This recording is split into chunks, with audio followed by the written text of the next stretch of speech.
Доброго времени суток, господа и дамы, с вами канал Pop Trash и Siberian Fox. Сегодня мы хотим предложить вам немного поменять контент данного канала и представляем вашему вниманию подборочку очуменных новостей. Смотрим, комментируем, ставим лайкосики, обсуждаем видосики. Правоохранительные органы Москвы задержали в одном из ночных заведений, где предположительно оказывались услуги интимного характера, женщину, не значит, что я женщина, подозреваемую в оказании несанкционированных медицинских услуг. Как оказалось, жрица любви без согласия клиентов проводила вакцинацию от коронавирусной инфекции. По словам представителя МВД, клиентами женщины, имевшие медицинское образование и работавшие медсестрой в одной из столичных больниц, были посетители, не имевшие QR-кода из-за сознательного отказа от прививки. Несмотря на это, заведение обслуживало их в нарушение постановления мэра столицы. Сама задержанная добавила, что сознательно проводила медицинскую процедуру, чтобы быстрее победить пандемию, а подрабатывала в ночном заведении, чтобы расплатиться с долгами по кредитам. В протоколе отмечено, что медработница вносила данные вакцинированных клиентов в базу. Это позволяет им в настоящий момент быть обладателями сертификатов и посещать общественные места. Ввиду социально полезных деяний против женщины закрыто уголовное дело, а заведение, принимавшее клиентов без сертификатов о вакцинации, будет оштрафовано на 500 тысяч рублей. Министерство обороны выпустило приказ, согласно которому всех женщин освободят от должности командира батальона. У меня подпилотка чешется. Такая мера агентам, произошедшим в полку ПВО под Москвой.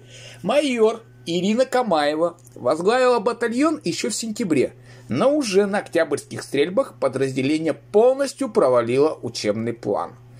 Сославшись на магнитные бури, Камаева получила строгий выговор. С началом учебного года майор снова проявила себя не с лучшей стороны. Лишь половина личного состава батальона явились на учения. Причиной такого расклада комбат назвала положение звезд и ретроградный Меркурий, из-за чего на учения не допустили военнослужащих козерогов, рыб, весов и раков. Подобную политику руководство полка расценило как откровенный саботаж и вредительство, после чего была назначена внеочередная проверка подразделения, в ходе которой обнаружилось, что листы нарядов составлены на основе гороскопов Татьяны Глобы. Старшины рот избираются путем голосования в одной из социальных сетей, а книга выдачи оружия и боеприпасов ведется с использованием чернил розового цвета.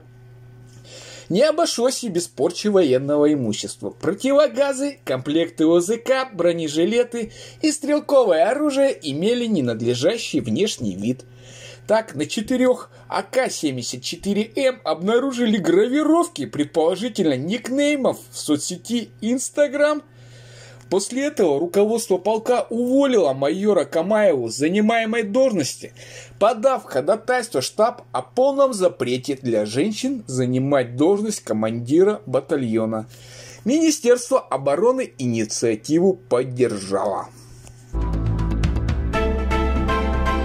А вот житель Магадана Николай Орлов стал победителем чемпионата мира по рисованию ёршиком в унитазе, завершившемся недавно в Голландии. Классно, вообще. Орлов впервые принимал участие в соревновании и с большим отрывом опередил многих современных художников Голландии. Из-за пандемии коронавируса чемпионат проходил в онлайн-формате. Участники присылали свои работы через интернет. Жюри конкурса высоко оценило сюжет и технику исполнения представленной Орловым картины и присудило ему первый приз за позитивное восприятие жизни в непростой для всего мира период. О своей победе и необычном хобби пенсионер рассказал изданию «Советский спорт». Признаюсь, что увлечение у меня довольно странное, но меня к нему подтолкнул наш суровый климат и особенности функционирования системы ЖКХ. У нас в Магадане частенько бывает отключение воды зимой из-за прорыва труб. Если ты уже сходил, а воды нет, то оно быстро замерзает, и смыть это весьма проблематично. И вот, в очередной раз, когда я остался без воды, то начал тереть все это дело ёршиком. И пока тер, заметил, что получается нечто интересное и необычное. Я начал это фотографировать и выставлять в группе города в Одноклассниках, забавы ради. Вот, мол, посмотрите, что у меня не сортир, а прям Третьяковка. А потом мне внуки рассказали, что есть в Голландии такой странный конкурс, где тоже в унитазе надо картины рисовать. Ну, я туда и отправил свою работу. Назвал ее «Утро в Магадане». Неожиданно для меня она получила главный приз, рассказал пенсионер. Николай Орлов в качестве награды получит 3000 евро и набор чистящих средств для унитаза. Также его работа будет выставлена в Музее современного искусства Амстердама.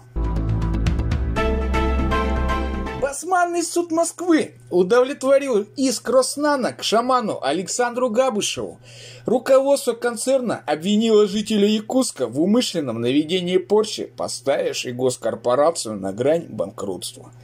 В 2018 году Габышев обратился в Роснано с предложением профинансировать разработку лекарства на основе коры, березы и ягеля. Руководство концерна отказало шаману, так как технология производства препарата не соответствовала международным стандартам гомеопатии, а сам он не имел доказанной эффективности.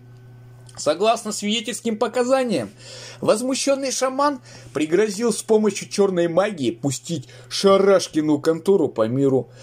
Кроме того, сторона обвинения в качестве доказательства представила финансовый отчет, подтверждающий неплатежеспособность Роснано. Суд признал шамана виновным и обязал его снять порчу в течение 30 дней. Процедура должна быть проведена в присутствии судебного пристава и представителя Роснано. Учитывая отсутствие у Габышева постоянных доходов, финансовый ущерб, нанесенный госкорпорации, будет компенсирован за счет средств федерального бюджета. По мнению экспертов, в случае успешного снятия порчи Роснано снова станет привлекательной для инвесторов. Ранее сообщалось, что российские астрономы обнаружили черные дыры в финансовом отчете концерна.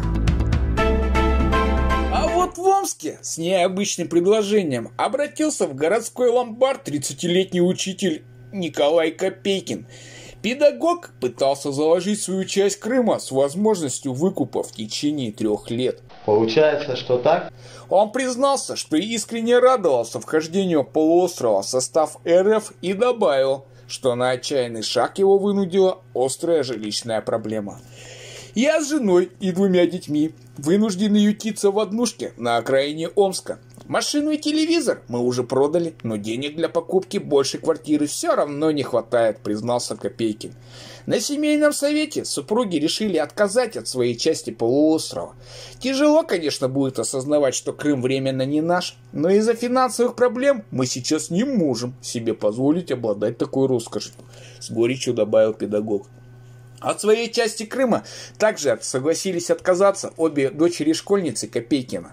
При этом учитель выразил надежду, что семья за 3 года накопит достаточное количество средств, чтобы снова выкупить свою часть полуострова.